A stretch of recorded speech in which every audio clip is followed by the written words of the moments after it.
আসসালামু আলাইকুম ভিউয়ার্স। আজকে বানিয়ে দেখাবো আপনাদের চিকেন কাবাবের একটা নতুন রেসিপি।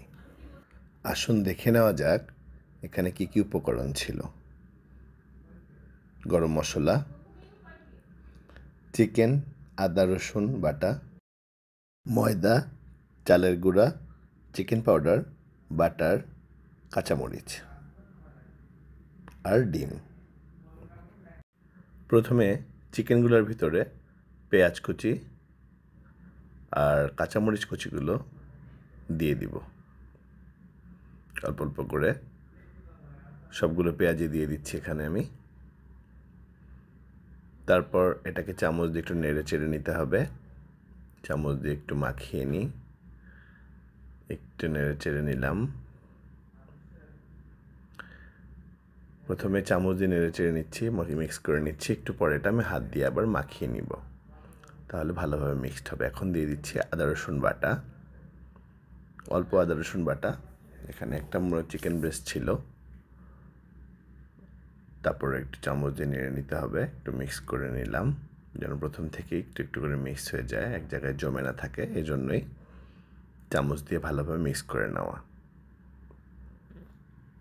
আপনারা এভাবে করতে পারেন বা হাতের সাহায্যে মেখে নিতে পারেন। প্রথম থেকেই দিয়ে দিচ্ছি গরম করে রাখা গরম মশলা থেকে পরিমাণ মতো। গরম মশলাটা কী কী দিয়েছি এখানে ডেসক্রিপশন দিয়ে দেওয়া থাকবে, আর ভিডিওতে দেওয়া আছে, আপনারা দেখলেই বুঝতে পারবেন। গরম মশলাটা দিলে স্মেলটা সুন্দর আসে। এটা একটা ওয়ান কাইন্ড অফ কাবাবের মশলা বলতে পারেন, যেটা আমি নিজে তৈরি করে নিয়েছি। তারপর দিচ্ছি একটু চালের গুঁড়া। হ্যাঁ, এখান থেকে 2 টেবিল স্পুন চালের গুঁড়া। তারপর একটু দিয়ে দিচ্ছি ময়দা চালের গুঁড়া দিয়ে একটু আবার মিক্স করে নিব যেন এক জায়গায় জমে না যায় এটা। তারপর দিয়ে দিচ্ছি এখানে আমি একটি ডিমটা এখানেই ফেটে নিব, ভেঙে নিব। চাইলে আপনি আগেও ফেটে রাখতে পারেন, একই কথা। এখানে দিয়ে ডিমগুলো দিয়ে মিক্স করে নিতে হবে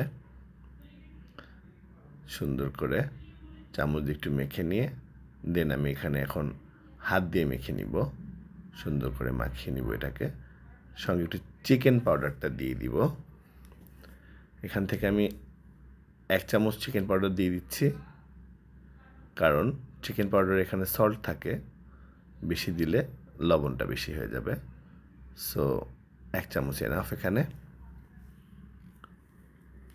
দেন এখানে বাটার দিতে হবে, আপনারা অয়েল ইউজ করতে পারেন। এবার এগুলো সবগুলো ভালোভাবে উপকরণ একসঙ্গে হাত দিয়ে ভালোভাবে মেখে দেন আমি এটাকে ওভেনে দিয়ে দিব কুক করার জন্য। এটাকে খাওয়ার জন্য একটি চাটনি বানিয়ে নিলাম। চাটনিটা দিয়েছি খেজুর, তারপর তেঁতুল, তারপর দিয়েছি এখানে গরম মশলা, দেন দিয়েছি কাঁচামরিচ, বিট লবণ আর লবণ। আপনারাও বাসায় বানিয়ে এই চাটনিটা দিয়ে খেয়ে দেখবেন, আশা করি ভালো লাগবে। সবাই ভালো থাকবেন। আসসালামু আলাইকুম।